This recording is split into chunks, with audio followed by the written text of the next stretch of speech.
우리나라 근대 교육에 크게 공헌했으며 3.1운동의 진원지가 되고 글로벌 인재를 배출하는 등 국가와 사회를 위해 큰 역할을 감당해온 기독교 사립학교가 지금은 건화 기념을 구현하고 기독교 정체성을 지키는 데 심각한 어려움을 겪고 있다.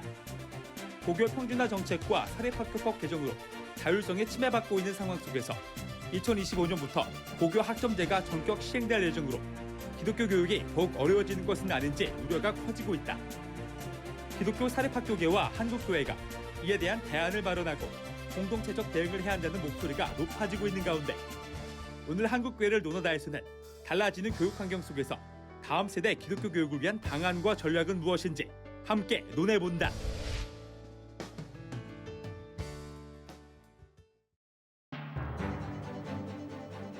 안녕하십니까. 한국교회를 논하다 진행을 맡은 함승수 교수입니다.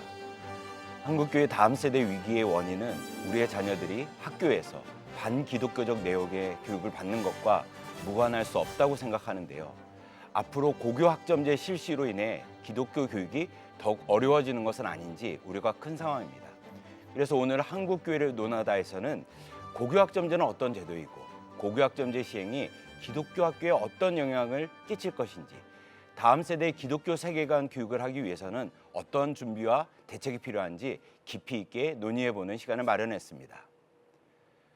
함께 말씀 나눠주실 출연자들을 소개하겠습니다. 먼저 총신대학교 기독교 교육과 함영주 교수님 나와주셨습니다. 안녕하세요. 네, 안녕하십니까. 아신대 기독교 교육과 미디어학과의 이수인 교수님 함께하십니다. 반갑습니다. 네, 안녕하세요. 꿈이 있는 미래 부소장이신 백상원 목사님 자리하셨습니다. 어서 오십시오. 안녕하십니까. 다음 세대 신앙교육의 중요성은 아무리 강조해도 지나치지 않습니다. 다음 세대가 말씀 위에 바로 설 수 있도록 양육하는 것은 우리의 가장 중요하고 큰 사명이다 할 수 있는데요. 하지만 최근 점점 심화되고 있는 청소년들의 탈종교, 반기독교 현상을 보고 있노라면 안타까움이 정말 큰 것도 사실입니다. 먼저 이 시대 다음 세대 신앙교육의 중요성에 대해서 짚어주시면서 오늘 이야기를 하면 좋겠습니다. 우리 함영주 교수님 먼저 말씀 주시죠. 예, 말씀하신 것처럼 다음 세대 신앙의 현실은 우리가 생각하는 것보다 훨씬 더 암울한 것 같습니다. 지난 2023년이죠. 작년에 목회데이터 연구소에서 조사한 발표에 의하면 청소년들이 종교를 가지고 있는 청소년들의 비율은 겨우 27.6%인데요. 그중에 기독교 청소년은 13.6%로 나왔습니다. 사실 같은 조사에서 성인들의 경우는 16.6%가 조사가 된 걸 보면 젊은 세대, 다음 세대일수록 종교 또 기독교에 대해서 상당히 부정적인 입장을 가지고 있다라고 하는 그런 의미를 해석할 수 있습니다. 탈종교 현상이 점점 심해져 가고 있고 코로나 이후에 기독교에 대한 또 반기독교적인 정서도 상당히 많이 부각되고 있는 그런 현실이라고 볼 수 있는데요. 게다가 이제 사조의 영향도 상당히 있는 것 같습니다. 포스트 모더니즘의 영향으로 인해서 아이들이 진리가 없거나 진리가 상대적이라고 생각하는 아이들이 상당히 많은 것 같고 이 내세에 대한 그런 관념이나 개념들이 별로 없는, 그래서 현세에 집중하는 그런 모습들이 오늘날 아이들의 가장 중요한 특징이 아닐까. 이런 현실 속에서 진리가 있다라고 가르치고 또 내세를 중요하게 여기는 것은 굉장히 중요한데 요즘 아이들이 그런 부분들을 굉장히 좀 거부하는 것 아닌가, 그런 생각이 좀 많이 듭니다. 네, 지표를 보니까 아주 정확하게 보이는 것 같습니다. 우리 이수인 교수님 어떻게 보십니까? 네. 저도 이제 함 교수님 말씀하신 것처럼 반기독교적인 정서도 이제 꽤 문제가 되는데 사실 저는 탈종교 현상에 조금은 더 중요성을 두고 싶습니다. 탈종교요. 예. 그러니까 이제 기독교에 대해서 반대하는 게 아니라 아예 그냥 기독교 자체에 관심이 없어지고 있는 그런 세대가 되고 있는 것이 아닌가 하는 그런 생각이 듭니다. 제가 이렇게 생각하는데 한 두 가지 정도 이유가 있는데요. 네. 일단 첫 번째는 기독교뿐만 아니라 지금 모든 천주교, 불교에서 모든 종교의 또 종교인들 숫자가 감소하고 있어요. 네. 그리고 두 번째로는 예전처럼 이 안티 기독교 활동이 활발하지 않습니다. 그러니까 안티 기독교 활동조차도 굉장히 죽어버렸어요. 아, 네. 네. 그러니까 이제는 사람들이 종교 자체에 관심을 두지 않는 그런 시대가 되고 있는 거죠. 근데 이게 사실은 좀 굉장히 문제가 된다고 생각을 하는 것이, 사실은 종교, 그러니까 우리의 믿음과 신앙이라고 하는 것이 개인적으로든 또 사회적으로든 굉장히 큰 역할을 합니다. 그러니까 개인적으로는 우리 마음에 안정을 주고, 그리고 삶의 의미를 제공을 하고, 그리고 사회적으로는 뭐 도덕과 윤리의 기준점들을 제시를 하고, 이런 중요한 역할들을 하는데 이제는 이것을 종교에게 기대하지 않는 겁니다. 심리학이나 혹은 과학이나 경제 이런 것들을 통해서 삶의 의미와 방향성을 묻고 이러는 거죠. 근데 이러한 흐름들이 우리 기독교인들에게 그리고 우리 다음 세대들에게 그대로 영향을 미치고 있습니다. 그래서 우리도 이제 삶을 살아가고 그리고 삶에 있어서 중요한 결정들을 하고 할 때 하나님께 신앙의 이런 고민들과 방향을 정하는 것에 질문을 하고 그러는 것이 아니라 그냥 누가복음 12장에 나오는 이 어리석은 부자처럼 그냥 하나님 없이 생각하고 하나님 없이 결정하고 하나님 없이 살아가는 것에 점점 익숙해지지 않나 싶은 그런 생각이 드는 거죠. 그렇기 때문에 우리가 바른 신앙의 교육을 통해서 오히려 인생의 의미와 방향을 잘 잡아주는 것이 그 어느 때보다 중요하지 않나 생각합니다. 전체적인 종교인들이 감소하고 있고 안티 기독교인조차 감소하고 네, 있다. 맞습니다. 굉장히 충격적인 얘기입니다. 우리 백상원 목사님은 어떠신가요? 네, 저는 대한예수교 장로회 합동 측에서 2020년도에 청소년들에게 종교 필요성 인식 조사한 데이터를 좀 봤습니다. 그 데이터에 보면은 종교가 필요하다고 느끼는 게 전체 청소년 비율에서 19%가 되는데 2024년도에 목회데이터 연구소의 조사 결과에 따르면 17%입니다. 그러니까 그 진폭 자체가 미미합니다. 실은 이것은 포스트 모더니즘 사회에 있어서 지금 이미 탈종교와는 고착화된 현상이다라고 저는 그렇게 진단을 합니다. 그런데 제가 한 가지 더 유의미하게 보는 지점은 무엇이냐면 2020년도와 2024년도에 있었던 개신교 청소년들에게 종교 필요성 인식도 조사에 대한 차이는 좀 유의미해 보였습니다. 2020년도와 2024년도에는 그 급격한 변화의 감소폭이 한 12%에서 15% 정도 늘어나는 것을 보게 되거든요. 그러니까 이 개신교는 기독교고 기독은 예수입니다. 그러니까 결국은 우리 개신교 청소년들이 종교가 필요하지 않다라고 느끼는 청소년들이 과반 이상의 52%가 된다는 2024년도의 통계치 조사는 결국은 무신론의 이제 많은 청소년들이 이제 무신론으로 이제 무장이 되어지고 결국은 탈종교화를 넘어선 이론으로 무장한 무신론 세대의 출현으로까지 이어지는 것이 아닌가라는 그러한 지점에서 유의미하다는 생각이 들었습니다. 통계를 보고 또 전체적인 그 종교인들의 감소, 또 이 무신론자들의 등장, 참 신앙 교육하는 것이 어려운 것 같습니다. 근데 교회에서조차 어려운 이 신앙 교육이 학교에서는 더 쉽지 않은 것이 현실입니다. 교회 안에는 다음 세대가 줄어들고 있고 학교 현장에서는 교회 교육과 학교 교육이 충돌하는 그런 교육이 이루어지고 있습니다. 다시 말해서 기독교 학교조차 자율성을 심각하게 제한받고 있는데요. 학교의 이야기를 좀 해보겠습니다. 지금의 기독교 교육 현실 어떻게 보시는지 우리 이수인 교수님부터. 네. 제가 이제 방금 말씀드렸듯이 이제는 우리가 이제 탈종교 사회를 살고 있기 때문에 이제 종교에 대해서 특별히 고려를 해주지 않는 그런 사회적인 흐름을 가고 있습니다. 그렇기 때문에 당연히 기독교에 대해서도 고려를 해주지 않아요. 그래서 우리 이제 기독교 건학 이념으로 세워진 기독 사학 같은 경우도 그냥 다르게 할 생각을 하지 말고 그냥 다른 일반 학교랑 똑같이 하라고 하는 겁니다. 네. 그래서 이게 사실은 우리 기독교 사학의 목표로 하고 있는 기독인재 양성 그리고 학원 선교라고 하는 이런 중요한 목적을 달성하는데 큰 어려움을 겪고 있습니다. 그래서 사실 많은 분들이 잘 모르실 수도 있는데 지금 이제 기독교 사학 같은 경우는 신앙이 있는 기독교사를 마음대로 임용할 수도 없는, 뽑을 수도 없는 그런 상황이 됐어요. 그래서 21대 국회에서 이제 사립학교법이 이제 개정이 되고 새롭게 바뀌었는데 그래서 이제는 기독교 학교라고 할지라도 교사를 뽑으려면은 그냥 그것을 교육감에게 시도 교육감에게 위임해가지고 그분들이 보내주시는 교사만 뽑아야 됩니다. 근데 이제 사학 미션 네트워크에서 조사한 바에 의하면 이 교육감들이 보내주신 교사의 72.5%가 그냥 신앙이 없는 분들. 기독교 사학의 건학 이념과 맞지 않는 분들을 보내주신 겁니다. 그러다 보니까 정교사를 뽑을 수 없고 그냥 기간제로 교사를 임용을 해야 되는 상황입니다. 그래서 저도 이제 한번 다른 이제 미션 스쿨에 가서 거기는 이제 유치원부터 시작해가지고 고등학교까지 있는 학교인데 이제 교사 교육을 하기 위해서 갔는데 기간제 교사들 중에 신앙이 없는 분들이 많으시는 거예요. 실제로 그렇군요. 그래서 주제 자체가 각 세대별로 어떻게 신앙 교육을 할까라고 하는 주제였는데 그분들은 아예 들으려고 하지를 않으십니다. 그러시겠죠. 아주 이런 큰 문제가 있죠. 권학 이념과 반하는 교사들이 학교에 있다라는 것이 참 놀랍습니다. 우리 백상원 목사님은 어떻게 보시나요? 예, 제가 얼마 전에 굉장히 흥미로운 통계 자료를 하나 본 게 있습니다. 저희 MZ 세대 중에 G 세대, 1990년대 중반 이후부터 2000년대생 초반생들까지의 300명의 핸드폰을 열어봤다고 합니다. 300명의 핸드폰 열어보니까 그 중에 매일매일 접속하는 애플리케이션이 평균 80개라고 합니다. 그리고 그 80개는 카테고리군으로 정리를 하자면 11개나 무려 되었다고 하더라고요. 제가 좀 단순하게 한번 도식화해서 계산을 해봤습니다. 자는 시간 빼고 학교나 뭐 예를 들면 직장 가는 시간 빼고 순수하게 남는 스페어 타임이 10시간이다. 그것을 80개 애플리케이션 매일 접속하려면 한 애플리케이션당 7분 30초가 떨어지게 되더라고요. 네. 근데 우리가 재밌는 애플리케이션에 들어가게 되면 7분 30초는 눈 깜짝할 사이에 지나갑니다. 근데 이것은 비단 뭐 G세대만의 문제가 아니라 알파 세대, 그 이하에 있는 세대들은 더욱더 가중화되고 있는 것이 현실인 상황입니다. 한 통계 기관에 따르면 작년에 청소년 복음화율이 3%라고 합니다. 근데 정통 보수 기독교의 복음화율은 아마 3% 미만으로 학계에서는 그렇게 추정을 하고 있는데, 이 정통 보수 기독교를 믿는 학생들의 일상의 경건을 한번 돌아봤습니다. 그랬더니 5분 미만의 경건 생활을 하고 있는 친구가 전체의 51%나 되었다라는 것이죠. 저는 여기서 한 가지 중요한 유의미한 포인트가 있다라고 느끼는 게, 결국은 우리 아이들이 플랫폼 안에 갇혀 있다 보니까 하나님의 말씀의 시선을 돌릴 수 없고 하나님께 집중할 수 없는 영적인 주의 분산 시대가 도래했다라고 그렇게 생각을 하고 있습니다.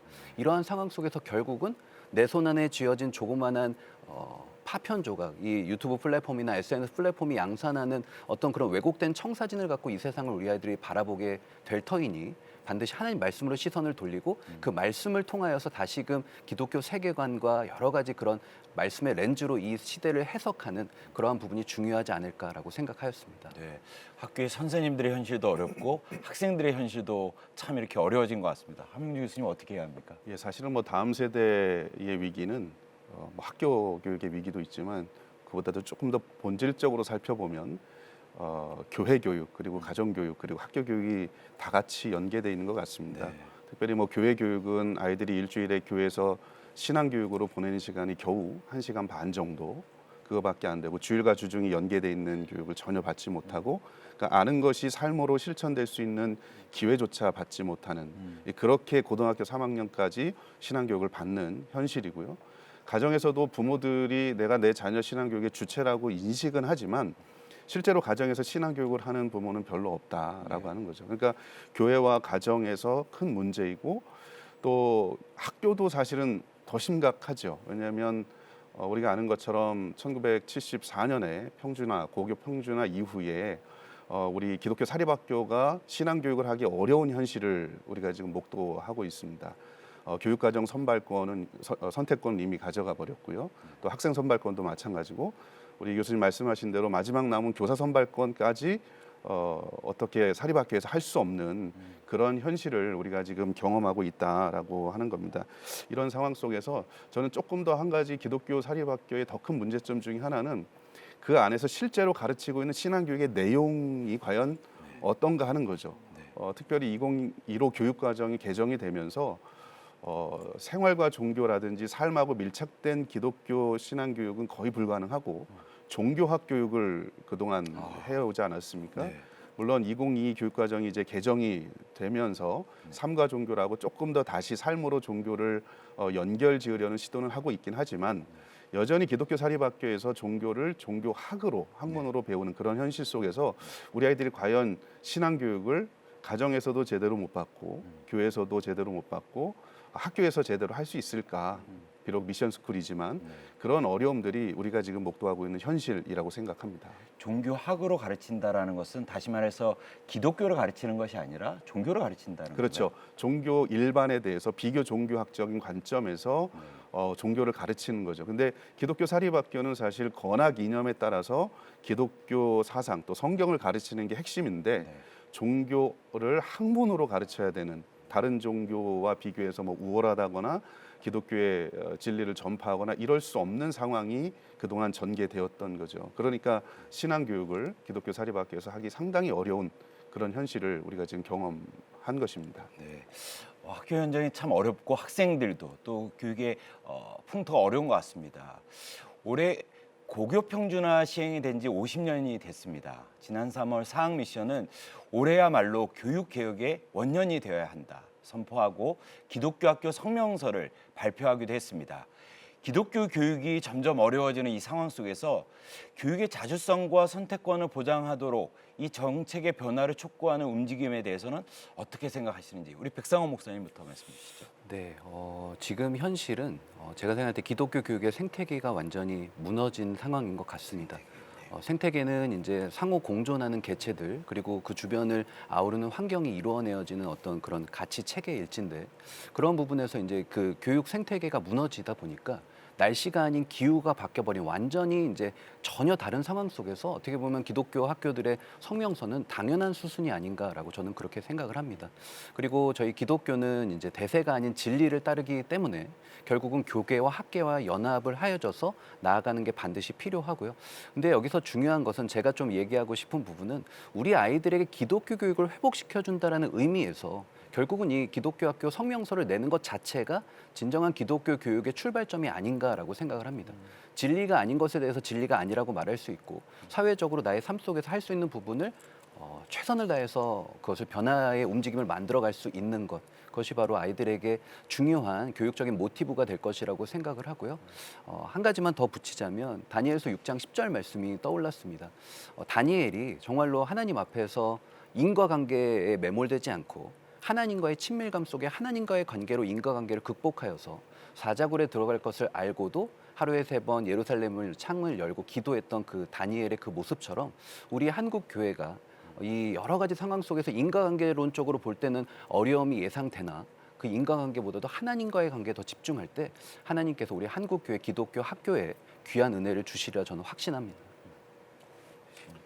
예, 저는 사학 미션이 발표한 성명서가 굉장히 큰 의미가 있다고 보는데요. 왜냐하면 어떤 면에서 보면 근대적인 학교의 주축은 기독교 사립학교로부터 시작됐다라고 봅니다. 그런데 좀 전에 말씀드렸던 것처럼 고교 평준화 이후에 기독교 학교의 자주성과 독립성을 보장받지 못하는 현실이 계속해서 진행이 되고 있었는데 그런 부분들에 대해서 좀 이제는 잠깐 멈춰서서 우리 자신도 돌아보고 대사회적으로 기독교 사립학교의 자율성이라든지 이런 부분에 대해서 좀 강력하게 외칠 수 있는 계기가 되지 않았나라는 생각이 듭니다. 사실 우리 한국이 가지고 있는 교육의 특수성이 좀 있습니다.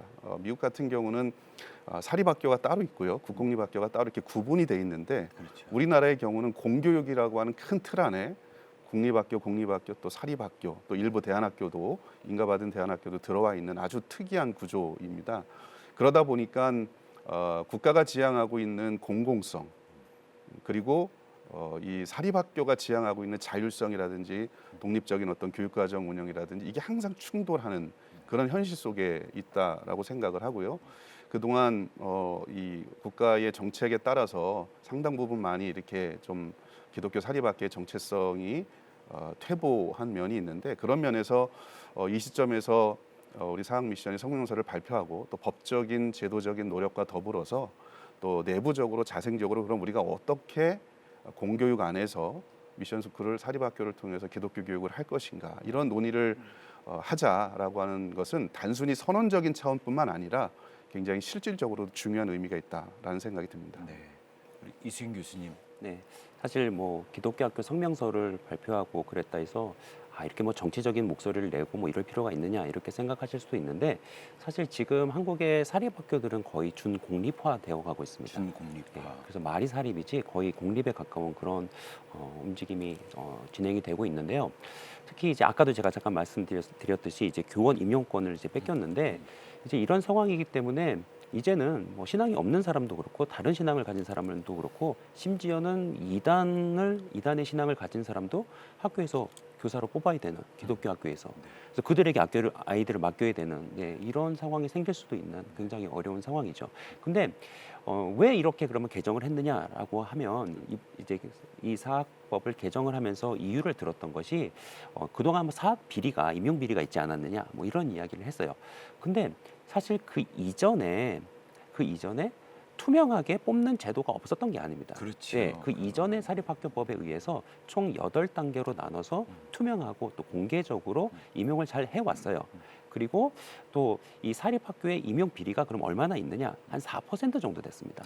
네, 그렇게 많지 않은 거예요. 네. 근데 요것 때문에 전체 교사를 임용하는 것을 가져가 버리겠다라고 한 겁니다. 그러니까 이게 어느 정도 무리가 되는 대처다라고 생각을 하느냐면 이게 맞는 비유인지 모르겠지만 좀 비유로 좀 이해하기 쉽게 말씀을 드리면 세계 비만율 정도에서 따져봤을 때 우리나라 여성 비만율이 2022년에 한 5.7% 정도 됩니다. 그러니까 그렇게 높지 않은 거죠.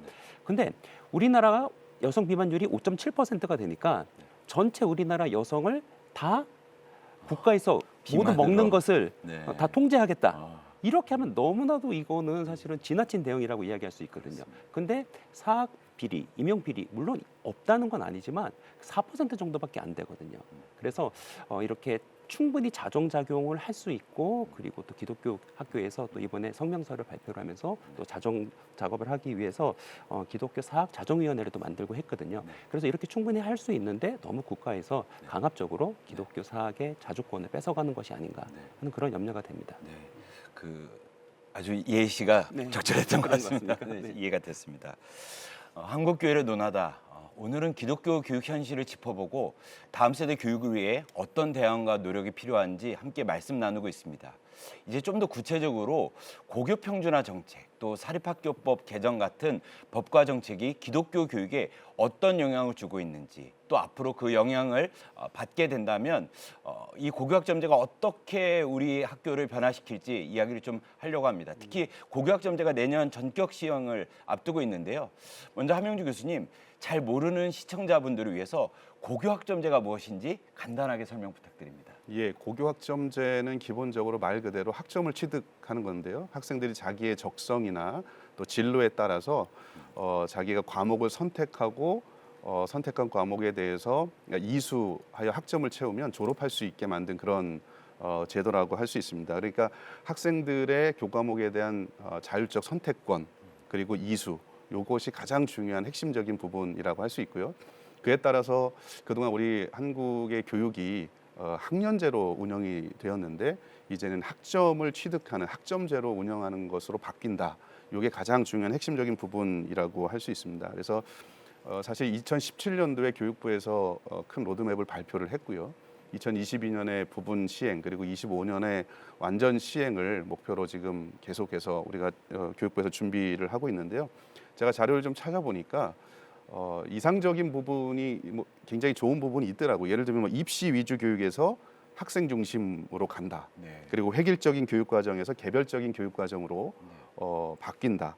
그리고 수직적인 서열화에서 수평적인 다양성을 추구할 수 있도록 해준다라고 하는 게 기본적인 고교 학점제의 취지라고 볼 수 있고요. 그래서 원론적인 차원에서 보면 고교 학점제가 이대로만 시행될 수 있다면 굉장히 좋은 제도라는 생각이 듭니다. 네. 그러니까 기존의 중고등학교가 이제 대학교처럼 학점을 듣는 예, 그런 그렇습니다. 변화인데요. 그 고교 학점제 취지를 듣고 있다 보니까 공교육이 부족했던 다양성을 추구할 수 있다는 측면에서 분명 긍정적인 측면이 있는 것 같습니다. 그렇다면 어떤 우려가 있는 것일까요? 고교 학점제가 특히 기독교 학교에 어떤 영향을 끼칠 것으로 예상하는지 우리 이수인 교수님. 네. 사실 여러 가지 우려가 좀 있죠. 근데 이제 가장 큰 우려는 그동안은 학년제를 기반으로 해서 이제 학생들을 수업을 해왔고 그래서 우리 기독사학에서는 학년제로 기반을 해서 총 6학기 동안 그러니까 3년 동안 내내 종교 교육을 기독교 교육을 할 수 있었습니다. 그런데 이제 이게 고교 학점제로 바뀌게 되면 이게 학기제를 기반으로 하기 때문에 한 학기밖에 수업을 못 해요. 그러니까 6분의 1로 이 종교를 우리 신앙을 가르칠 수 있는 시간이 줄어들어 버리게 되는 겁니다. 이게 가장 큰 어려움이라고 생각을 하고요. 그리고 이 종교 과목이 또 1학년 때 개설이 되는 공통 과목이 아닙니다. 그래서 2, 3학년 때 선택을 하고 이제 그렇게 해야 되는데 그러면 고등학교 1학년 때는 신앙 교육을 제대로 할 수가 없는 거죠. 근데 1학년 들어왔을 때가 제일 또 중요하거든요. 그런데 그것도 안 되고 또 2, 3학년 때 필수 과목으로 지정도 할 수 없는 약간 이런 상황입니다. 그러니까 이제 기독교 학교고 신앙을 가르치고 싶어도 그 기회가 잘 없는 거죠. 그리고 사실 고교 학점제가 제도상에도 사실은 좀 문제가 있습니다. 우리 함영주 교수님이 긍정적인 얘기를 많이 해주셨는데 이 고교 학점제가 사실은 정말 좋은 부분이 있고 그렇게 해서 기획되고 좀 준비가 되어 왔는데 근데 현장의 선생님들 같은 경우는 어려움을 굉장히 많이 호소를 하세요. 왜냐하면 학생들이 계속 뭐 다른 과목 공부를 하고 막 자고 이런 일들이 일어납니다. 왜 이런 일이 일어나냐면요. 학생들이 과목을 선택하는 권한은 있는데 입시를 선택하는 권한이 없는 겁니다. 입시는 결국 수능을 봐야 돼요. 예, 그리고 그걸 통해서 대학을 가야 되기 때문에 결국 아이들이 수업을 선택을 할 때 이 수업이 수능이랑 관련이 있고 내신이랑 관련이 있으면 열심히 듣지만 안 그러면 다 딴짓하고 자고 이렇게 되는 겁니다. 그래서 이 제도를 그냥 무작정 이렇게 그동안 매몰 비용을 생각해가지고 투자를 많이 했으니 무조건 밀어붙인다라고 하는 점에 있어서 사실 상당히 우려가 되는 점도 있습니다. 네, 보완이 돼야 될 부분들이 네. 분명히 있고 기독교 학교 입장에서는 더 어려운 것 같습니다. 백성 목사님 어떠실까요? 네, 우리 두 분의 교수님께서 그 명암을 너무 잘 설명을 해주셔서 너무 감사합니다. 현대 사회에 있어서 이 변화와 혁신이라는 것은 거스를 수 없는 시대적인 흐름이라고 생각하고요. 좀 큰 틀에서 봤을 때 기독교 학교도 결국은 이 변화와 혁신이라는 거대한 흐름에 직면하고 있다라고 생각을 합니다. 근데 이 변화와 혁신은 굉장히 불안정하고 과도기적인 측면도 있으나 또 서로 전혀 연결되지 않은 새로운 영역들끼리 융합을 통하여서 시너지 효과를 내는 장점도 있다고 생각을 합니다. 경제학 용어 중에 메디치 효과라는 말이 생각이 났습니다. 서로 다른 분야가 융합하여서 시너지를 낸다라는 뜻인데요. 우리 하나님은 메디치 효과의 달인이라고 저는 확신하고요. 그래서 뭐 인류 역사 속에서 성경 말씀 속에서 그리고 제가 요즘에 제가 섬기는 교회에서 묵상하고 있는 사도행전 말씀 속에서 하나님은 정말로 이 기독교에 대한 박해와 그리고 기독교 박해에 가장 앞장섰던 이 사울이라는 사람을 통하여서 이 사도행전 가운데 놀라운 부흥의 스토리를 써가시는 모습들을 보면서 하나님께서는 분명히 고교 학점제를 통하여서도 기독교 학교 가운데 하나님의 선하신 뜻을 이루실 거라고 그렇게 기대하고 기도하고 있습니다. 네. 그렇다면 이제 종합해 보자면 고교 학점제가 굉장히 큰 어려움이 되는 것 같지만 또 한편으로는 한국 교회가 기독교 세계관 교과목을 개발해서 교육과정 편성이 가능하도록 돕는다면 고교 학점제가 새로운 기회가 될 수도 있겠습니다. 이수인 교수님 어떻게 보십니까? 네, 맞습니다. 그거는 저희가 조금 더 적극적인 대응을 하는 것이라고 생각을 하고요. 그러니까 이제 학생들이 사실은 뭐 선택 과목을 더 많이 선택할 수 있는 기회가 주어졌기 때문에 저희들이 기독교 세계관에 기반한 다양한 과목들과 교과서를 개발을 해서 보급을 한다라고 한다면 이제는 6학기 전체를 다 네. 종교 수업과 기독교 수업으로 채울 수도 있는 그런 상황입니다. 그렇기 때문에 이거는 어떻게 보면은 우리 기독교 사학에 또 좋은 기회가 주어졌다라고 생각을 하고요.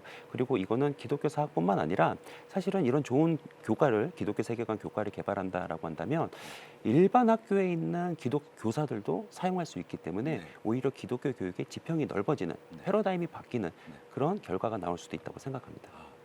교과서를 개발하는 일이 전문성이 매우 필요한 분야입니다. 그러다 보니까 교계가 기독교 세계관 교과서를 개발하는 것이 어려운 일이 아닌가 생각하시는 분들도 많으십니다.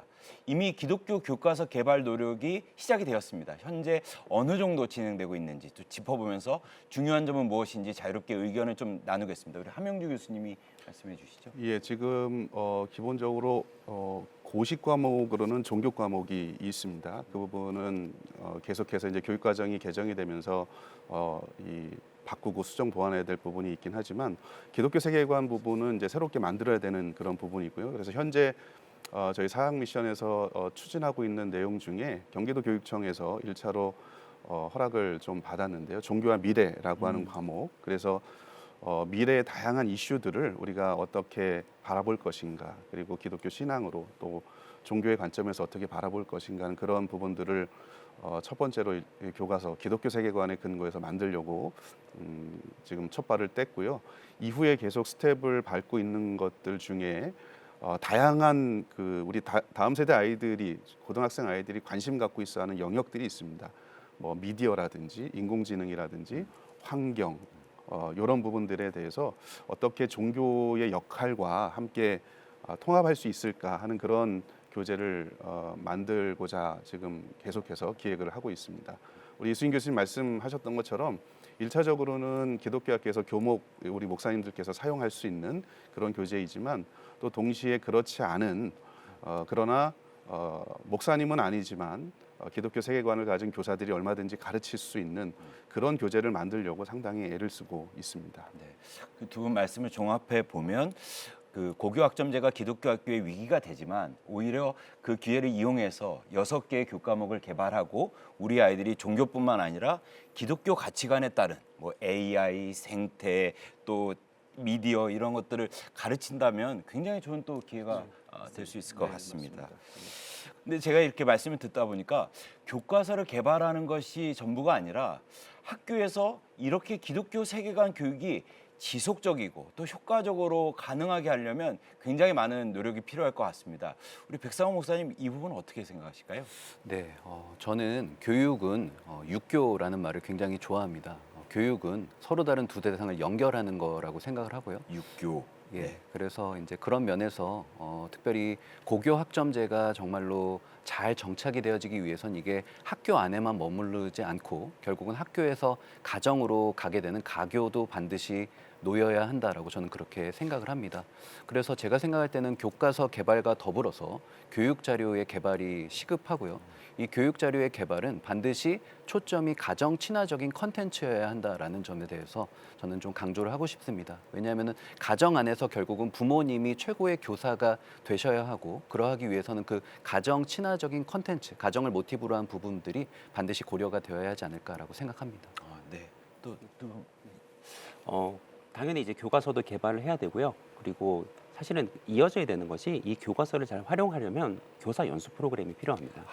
그래서 교사들이 이 교과서를 어떻게 잘 사용할 수 있을지 좀 구체적인 연수들을 해드리는 게 필요하고 그리고 뿐만 아니라 사실 교과서는 우리 선생님들이 학교에서 가르치실 때 기본적인 자료가 되고 대부분 교사들이 여러 가지 자료들을 또 재구성하셔서 수업을 진행을 하십니다.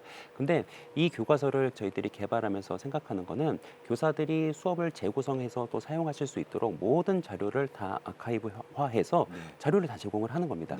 그래서 사실은 이 교과서를 사용을 하시고 또 제공하는 또 재구성된 자료들에 의해서 교사들이 가르치게 되면 그 과목도 가르치게 되고 그리고 또 다른 과목 자기가 원래 가르치는 과목이라 할지라도 기독교 세계관에 근거해서 재구성해서 가르칠 수 있는 그런 역량을 키울 수 있는 그런 도움을 드리고 싶습니다. 네. 예, 그 굉장히 좋은 말씀이고요.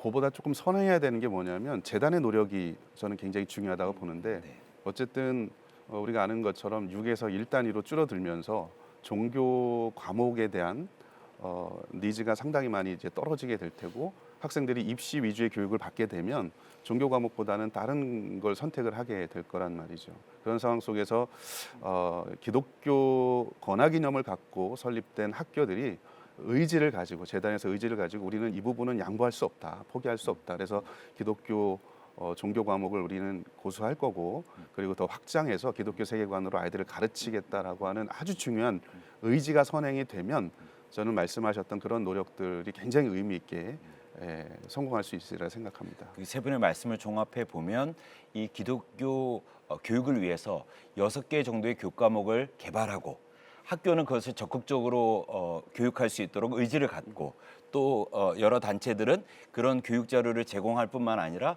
선생님들의 연수 프로그램을 제공한다면 굉장히 선순환적인 발전할 수 있는 구조가 만들어질 것 같습니다. 이 외에도 다음 세대 기독교 교육을 위해 필요한 노력이나 과제가 있다면 또 어떤 것들이 있을까요? 이수인 교수님. 네. 저는 사실 이 기독교 세계관 교육을 한다라고 할 때 저는 부모님들과 또 교회 어른들도 사실은 꽤 문제가 된다고 생각합니다. 제가 이제 기독교 학교 또 혹은 대안학교 가서 특강을 해서 부모님들을 자주 만나는데요. 물어봐요. 우리 아이들을 기독교 세계관으로 교육을 해야 되겠죠? 그러면 다 그렇다라고 얘기하십니다. 제가 한번 그냥 장난스러운 마음에 그러면 부모님들은 기독교 세계관을 가지고 계신가요? 물어봤어요. 그랬더니 뭐 다 가지고 계신다라고 얘기를 하시더라고요. 근데 우리가 이걸 잘 생각해 볼 필요가 있는 것 같아요. 왜냐하면 세계관은 기본적인 전제가 있는데 뭐냐면 세계관은 그 세계관을 가진 사람의 생각과 행동을 통제하게 돼 있습니다. 네. 그렇게 보이기 때문에 그런 행동을 해요. 우리가 입체 영화를 보면 갑자기 안 하던 행동을 합니다. 막 갑자기 손을 뻗기도 하고 막 이런 행동을 하는데 이건 우리가 그렇게 보이기 때문에 그냥 그런 행동을 해요. 이 세계관은 우리의 행동을 통제해요. 그럼 우리 어른들은 기독교 세계관을 정말 가지고 있을까? 세상 사람들과 세속적인 세계관을 가진 세상 사람들과 다른 세계관을 가지고 있을까? 생각을 해본다면 그러면 우리 기독교인의 삶과 행동이 달라야 되는 거죠.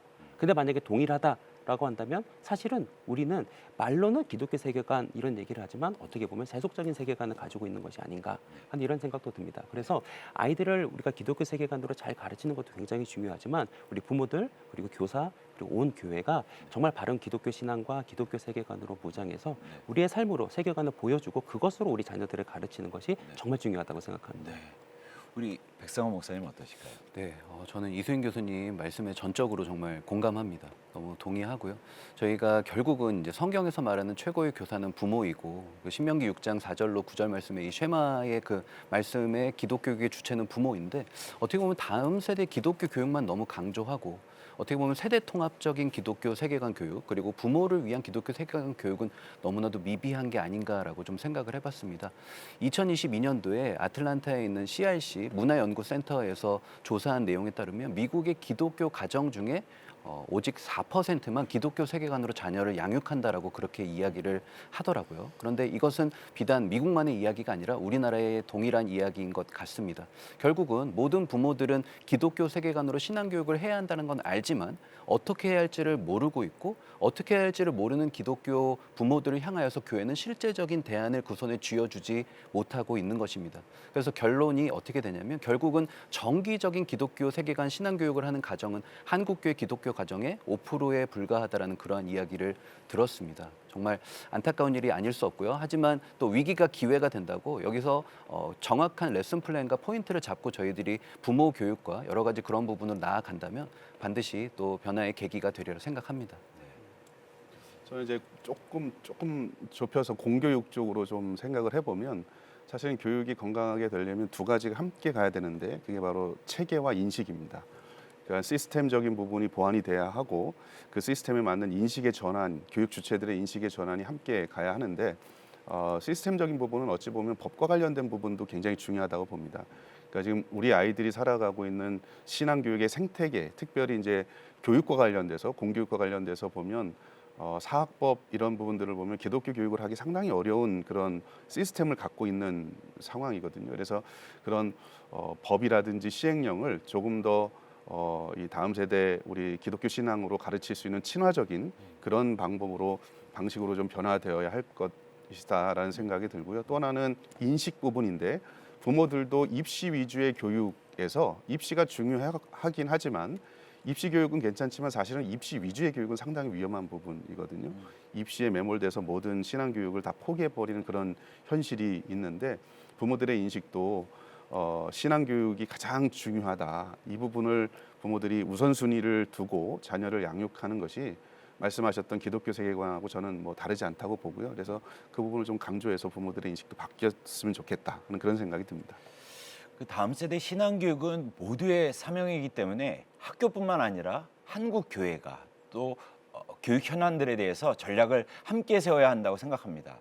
대한민국 교육 개혁을 위해 한국 교회가 어떤 자세로 기독교 학교와 협력해 가면 좋을지 한번 말씀 부탁드립니다. 우리 함영주 교수님부터 말씀해 주시죠. 예, 그래서 저는 법적 지원을 좀 먼저 말씀드렸던 것처럼 했으면 좋겠다는 생각입니다. 지금 사학법 중에서 기독교 사학의 정체성, 종립학교의 정체성을 구현하기 어려운 부분들이 있는데 그 부분을 한국교회가 좀 지원을 해서 법률적인 지원이라든지 재정적인 지원을 통해서 함께 바르게 개정이 될 수 있도록 한국교회가 애썼으면 좋겠다는 그런 생각이고요. 또 하나는 재정적 지원도 상당히 중요한데요.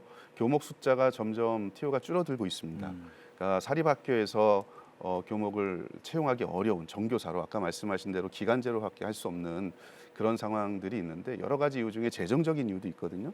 그런 부분들을 한국 교회가 매칭을 통해서 이 파송한다든지 이렇게 재정적인 지원을 해주는 것도 저는 굉장히 그 효과적인 방법 중에 하나라고 생각을 합니다. 물론 이 모든 것들에는 이제 영적인 지원이 선행이 되겠죠. 한국 교회 같이 기도하고 우리 다음 세대를 위해서 관심 갖고 영적으로 잘 서포트해 주는 게 굉장히 중요하다 이런 생각이 듭니다. 이수인 교수님 어떠실까요? 네. 저도 당연히 이 일은 한두 명이 할 수 있는 일이 아니라고 생각합니다. 그래서 한국교회 전체가 함께 기도하면서 협력하고 또 진짜 지혜를 모아야 한다 생각하고요. 사실 고교학점제에서 다른 그냥 교과랑 경쟁해서 이길 만한 그런 교과서를 만들어내는 일이기 때문에 사실은 인력도 많이 필요하고 많은 재정도 필요합니다.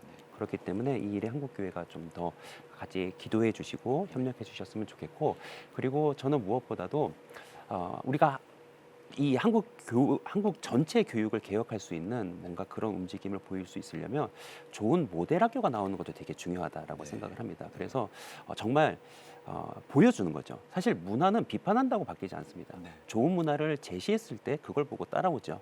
그렇기 때문에 정말 좋은 교육, 그러니까 정말 바람직한 교육. 근데 이제 그게 기독교 신앙에 기반한 바른 기독교 교육을 하다 보니까 정말 좋은 교육을 하는 그런 교육 학교가 나오게 된다면 이 대안을 제시를 하면서 세상에 좀 우리의 교육을 좀 바꾸자라고 하는 목소리를 분명하게 낼 수 있을 것 같습니다. 네, 우리 백상호 목사님. 네, 저도 짧게 덧붙이자면 교회는 이제 성도님들의 기독교 교육에 대한 정체성 그리고 기독교 교육에 대한 시대적인 소명을 회복시켜 줄 수 있는 중요한 원동력을 갖고 있다고 저는 생각합니다. 그래서 각 권역별로 교회와 학교들이 매칭이 되어져서 원데이 컨퍼런스라든지 여러 가지 부흥의 형식의 교회가 또 도와줄 수 있는 부분들의 시대적인 요청에 부흥에 좀 발맞춰서 나아가면 훨씬 더 에너지를 얻게 되고 또 우리가 신앙인으로서의 정체성을 회복하고 나아가게 될 때 더욱더 하나님의 크신 은혜가 있으리라 생각합니다. 네.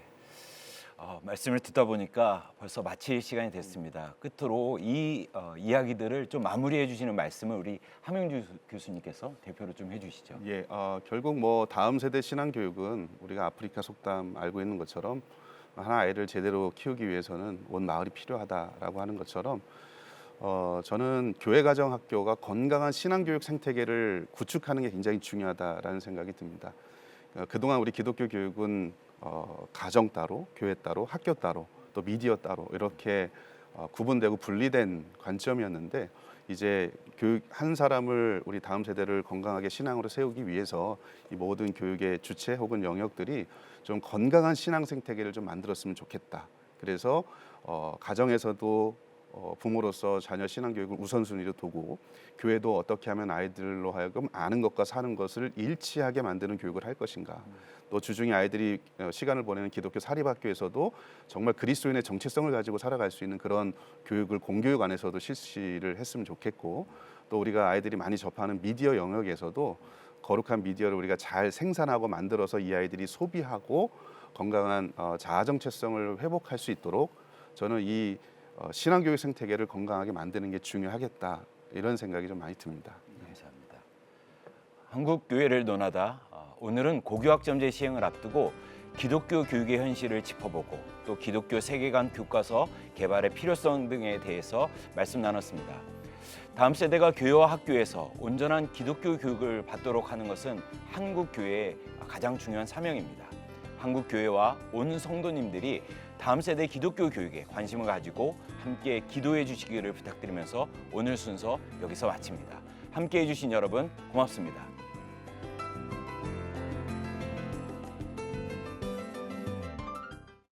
이 프로그램은 여러분의 미디어 선교 후원으로 제작되었습니다. 선교는 사명, 후원은 동역. 당신도 복음을 전할 수 있습니다. 선교 후원 02-6333-1003번